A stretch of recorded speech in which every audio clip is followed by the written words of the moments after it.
Phenylketonuria is an inborn error of metabolism involving impaired metabolism of the amino acid phenylalanine. Phenylketonuria is caused by absent or virtually absent phenylalanine hydroxylase enzyme activity. Both PKU and most non-PKU hyperphenylalaninemia are the result of phenylalanine hydroxylase deficiency. Protein-rich foods of the sweetener aspartame can act as poisons for people with phenylketonuria. The role of PAR is to break down excess phenylalanine from food. Phenylalanine is a necessary part of the human diet and is naturally present in all kinds of dietary protein. It is also used to make aspartame, known by the trade name NutraSweet, which is used to sweeten low-calorie and sugar-free soft drinks, yogurts, and desserts. In people without PKU, the PAR enzyme breaks down any excess phenylalanine from these sources beyond what is needed by the body. However, if there is not enough of the PAR enzyme or its cofactor, then phenylalanine can build up in the blood and brain to toxic levels, affecting brain development and function.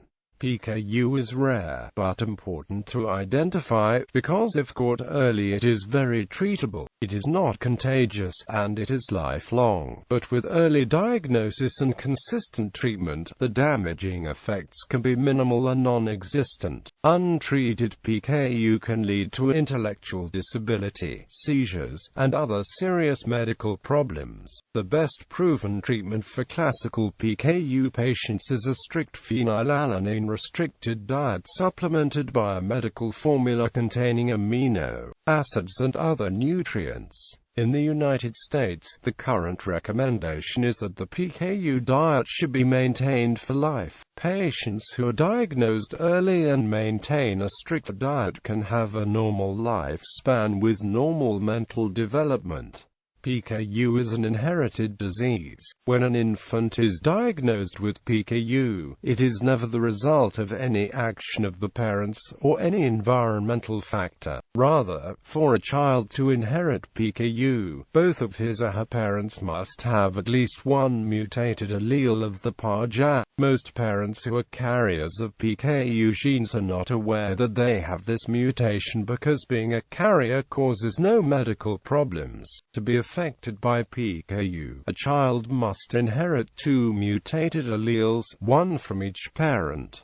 Signs and symptoms. PKU is commonly included in the newborn screening panel of most countries, with varied detection techniques. Most babies in developed countries are screened for PKU soon after birth. Screening for PKU is done with bacterial inhibition assay, immunoassays using fluorometric or photometric detection, or amino acid measurement using tandem mass spectrometry. Measurements done using MS determine the concentration of Phe and the ratio of Phe to tyrosine. The ratio will be elevated in PKU, because the mother's body is able to break down phenylalanine during pregnancy. Infants with PKU are normal at birth. The disease is not detectable by physical examination at the time, because no damage has yet been done. However, a blood test can reveal elevated phenylalanine levels after 1 or 2 days of normal infant feeding. This is the purpose of newborn screening, to detect the disease with a blood test before any damage is done, so that treatment can prevent the damage from happening. If a child is not diagnosed during the routine newborn screening test, and a phenylalanine-restricted diet is not introduced, then phenylalanine levels in the blood will increase over time. Toxic levels of phenylalanine can interfere with infant development in ways which have permanent effects. The disease may present clinically with seizures, hypopigmentation, and a musty odor to the baby's sweat and urine. In most cases, a repeat test should be done at approximately 2 weeks of age to verify the initial test and uncover any phenylketonuria that was initially missed. Untreated children often children fail to attain early developmental milestones, develop microcephaly, and demonstrate progressive impairment of cerebral function, hyperactivity, e.g. abnormalities and seizures, and severe learning disabilities are major clinical problems later in life. A characteristic musty or mousy odor on the skin, as well as a predisposition for eczema, persist throughout life in the absence of treatment. The damage done to the brain if PKU is untreated during the first months of life is not reversible. It is critical to control the diet of infants with PKU very carefully so that the brain has an opportunity to develop normally. Affected children who are detected at birth and treated are much less likely to develop neurological problems or have seizures and intellectual disability in general. However, outcomes for people treated for PKU are good. Treated people may have no detectable physical, neurological, or developmental problems at all. Many adults with PKU who were diagnosed through newborn screening and have been treated since birth have high educational achievement, successful careers, and fulfilling family lives. Genetics.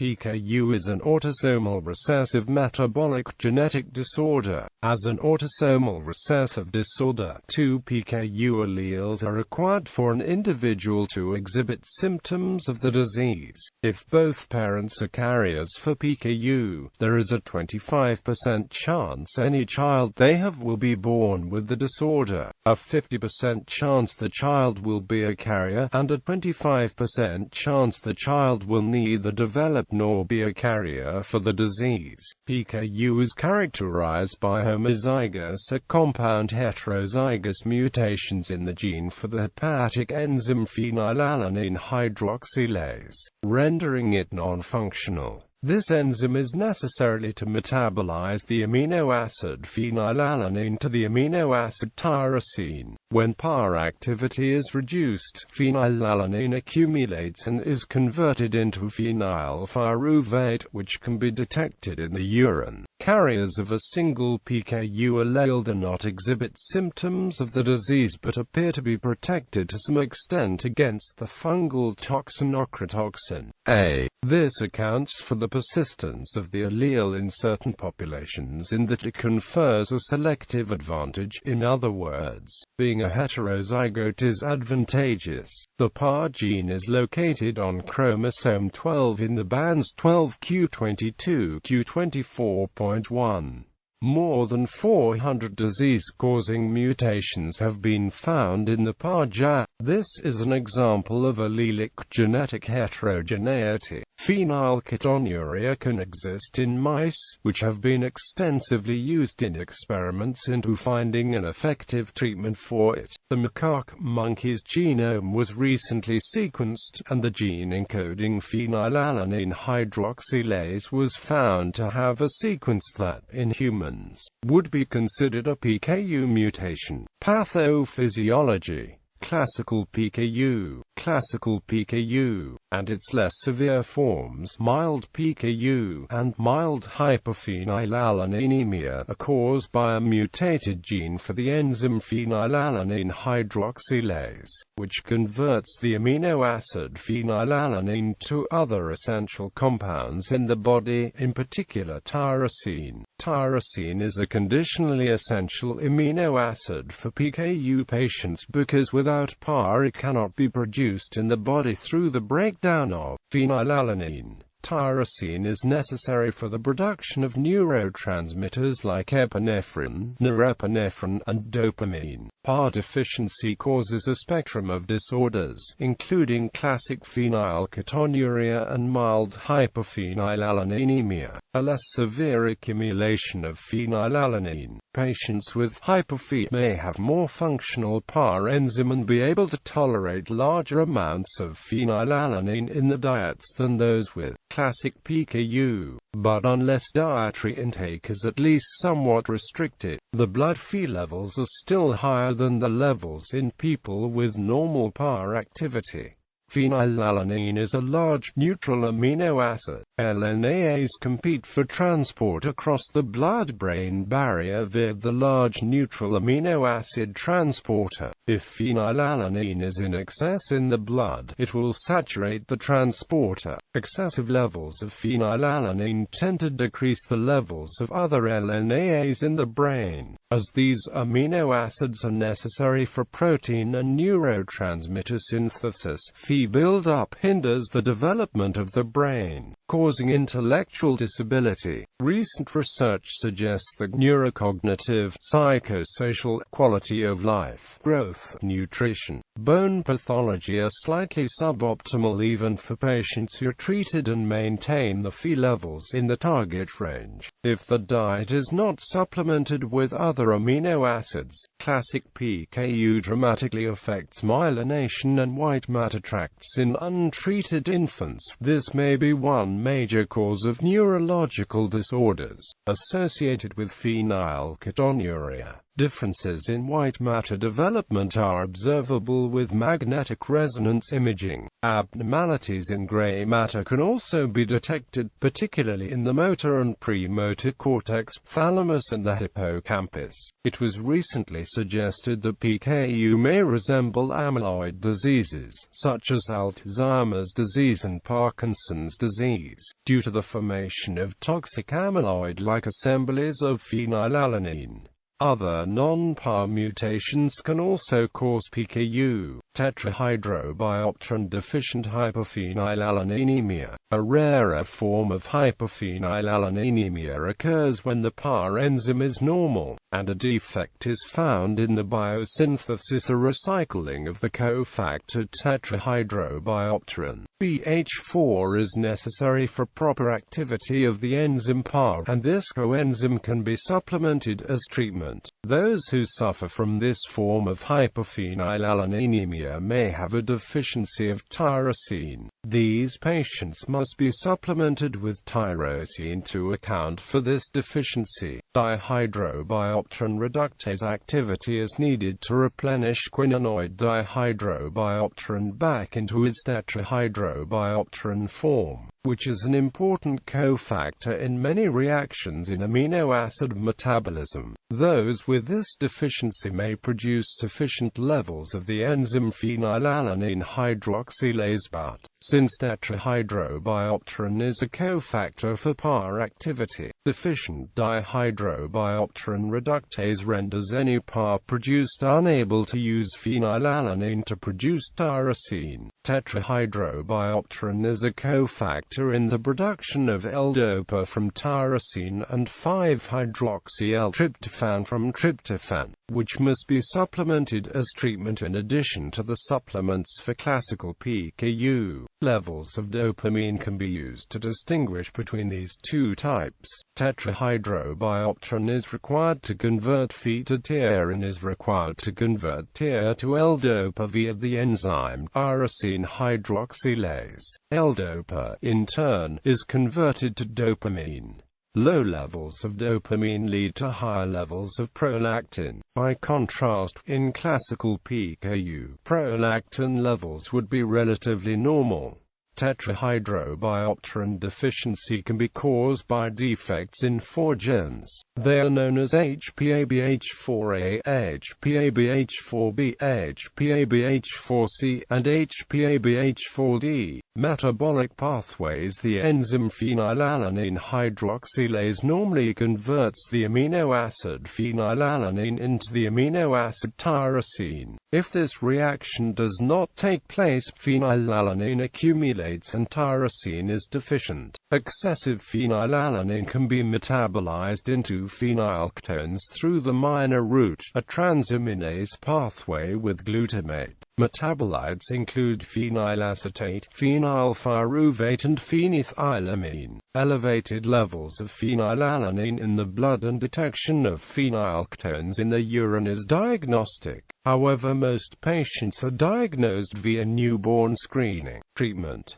PKU is not curable. However, if PKU is diagnosed early enough, an affected newborn can grow up with normal brain development by managing and controlling phenylalanine levels through diet, or a combination of diet and medication. When Phe cannot be metabolized by the body, a typical diet that would be healthy for people without PKU causes abnormally high levels of Phe to accumulate in the blood, which is toxic to the brain. If left untreated, complications of PKU include severe intellectual disability, brain function abnormalities, microcephaly, mood disorders, irregular motor functioning, and behavioral problems such as attention deficit hyperactivity disorder, as well as physical symptoms such as a musty odor, eczema, and unusually light skin and hair coloration. In contrast, PKU patients who follow the prescribed dietary treatment from birth may have no symptoms at all. The PKU would be detectable only by a blood test. To achieve these good outcomes, all PKU patients must adhere to a special diet low in Phe for optimal brain development. Since Phe is necessary for the synthesis of many proteins, it is required for appropriate growth, but levels must be strictly controlled in PKU patients.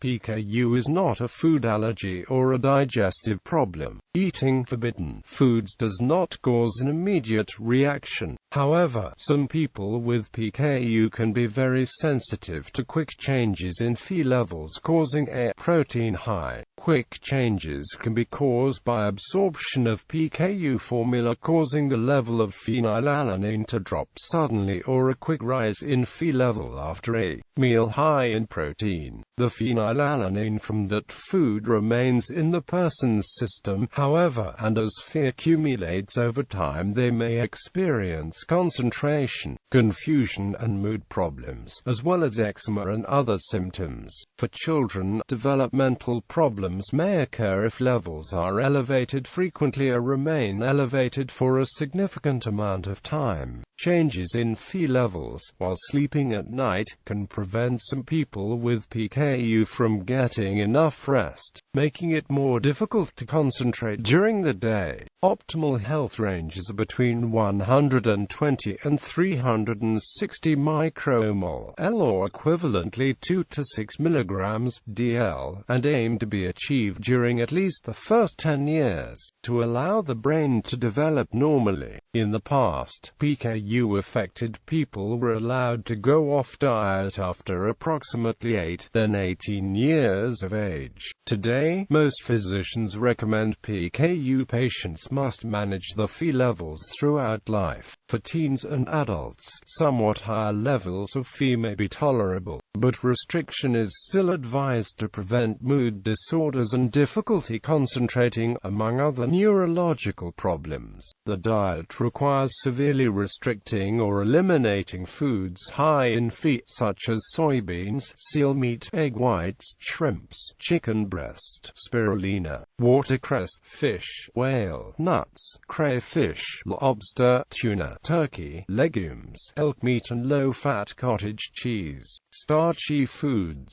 such as potatoes and corn, are generally acceptable in controlled amounts, but the quantity of Phe consumed from these foods must be monitored. A food diary is usually kept to record the amount of Phe consumed with each meal, snack, or drink. An exchange system can be used to calculate the amount of Phe in a food from the protein content identified on a nutritional information label. Lower protein medical food substitutes are often used in place of normal bread, pasta, and other grain-based foods, which contain a significant amount of Phe.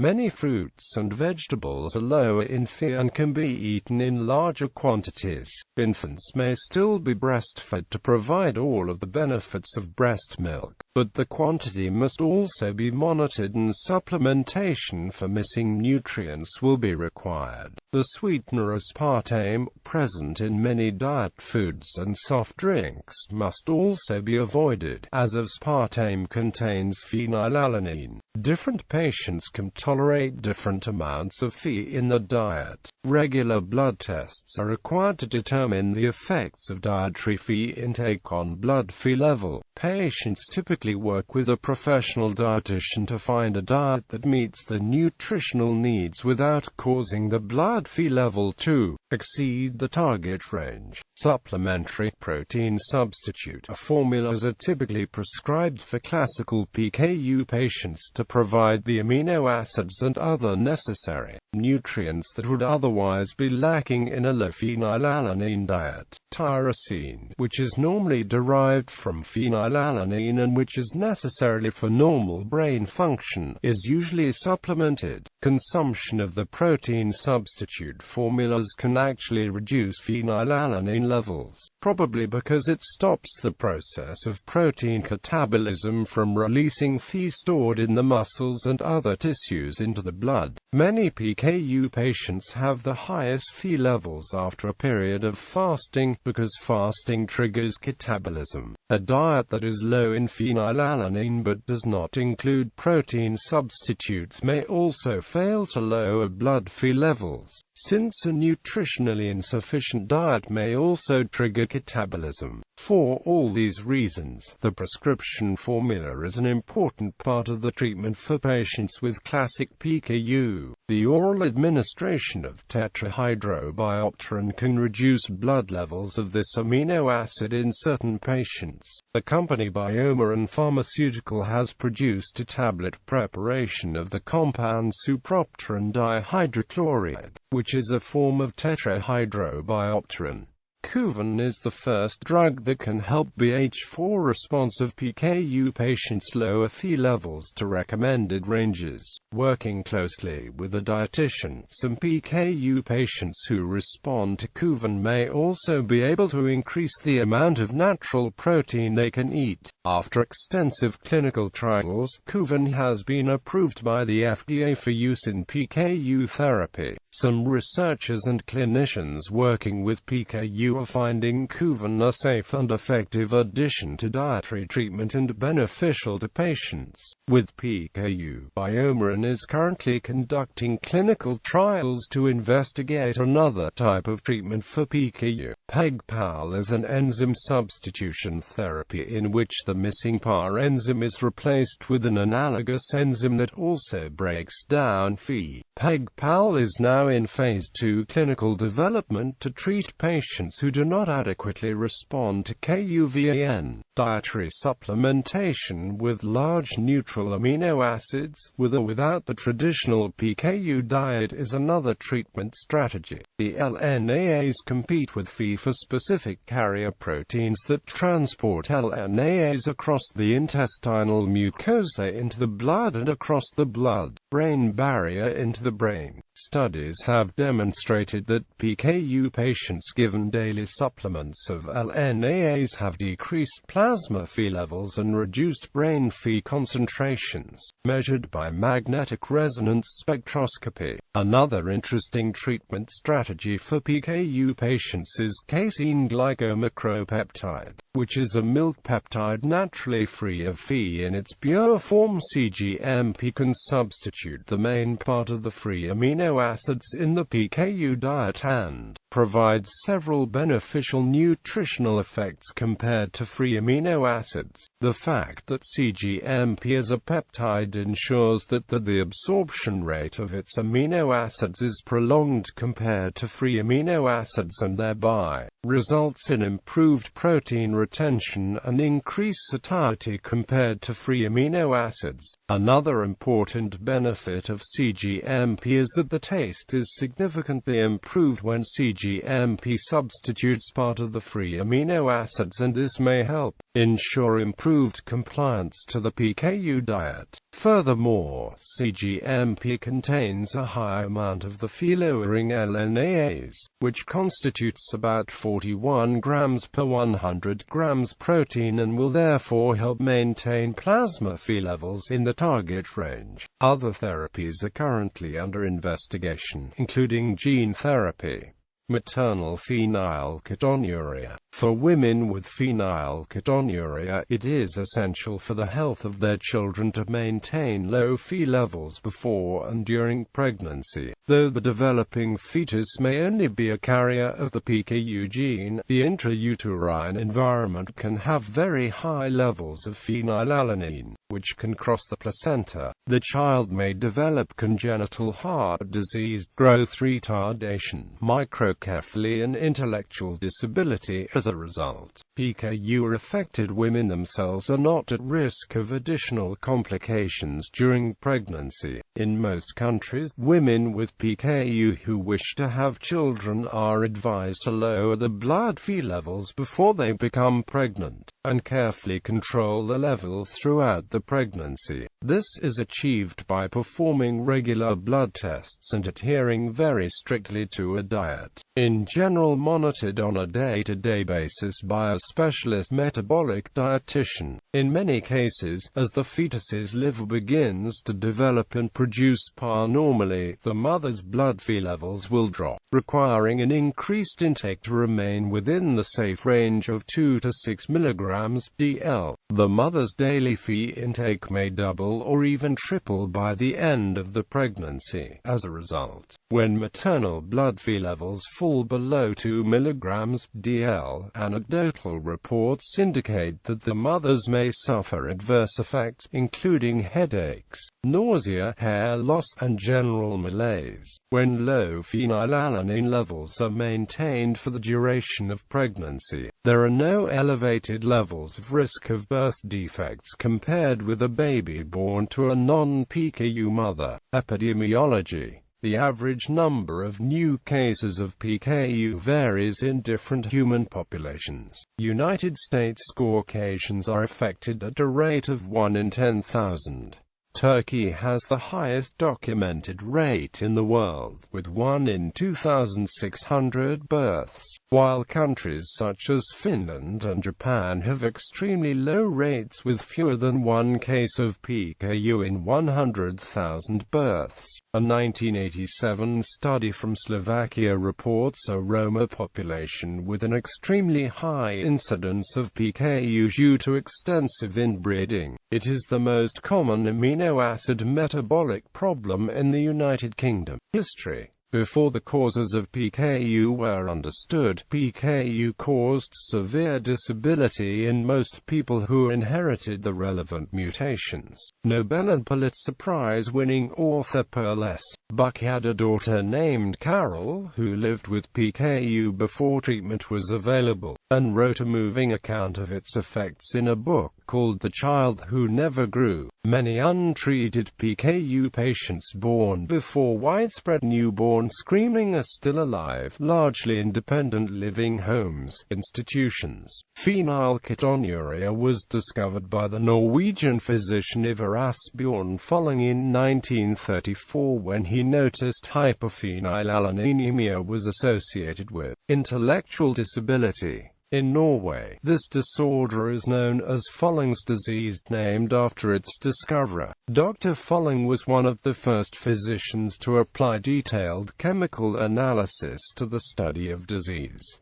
In 1934 at Rikshospitalet, Drive, Folling saw a young woman named Borgny Egeland. She had 2 children, Liv and Dag, who had been normal at birth but subsequently developed intellectual disability. When Dag was about a year old, the mother noticed a strong smell to his urine. Dr. Folling obtained urine samples from the children and, after many tests, he found that the substance causing the odor in the urine was phenylpyruvic acid. The children, he concluded, had excess phenylpyruvic acid in the urine, the condition which came to be called phenylketonuria. His careful analysis of the urine of the 2 affected siblings led him to request many physicians near Oslo to test the urine of other affected patients. This led to the discovery of the same substance he had found in 8 other patients. He conducted tests and found reactions that gave rise to benzaldehyde and benzoic acid, which led him to conclude that the compound contained a benzene ring. Further testing showed the melting point to be the same as phenylpyruvic acid, which indicated that the substance was in the urine. His careful science inspired many to pursue similar meticulous and painstaking research with other disorders. PKU was the first disorder to be routinely diagnosed through widespread newborn screening. Robert Guthrie introduced the newborn screening test for PKU in the early 1960s. With the knowledge that PKU could be detected before symptoms were evident and treatment initiated, screening was quickly adopted around the world. Austria started screening for PKU in 1966 and England in 1968. Etymology and pronunciation. The word phenylketonuria uses combining forms of phenyl plus ketone plus urea. It is pronounced phenylketonuria, FNL, NAL, 2.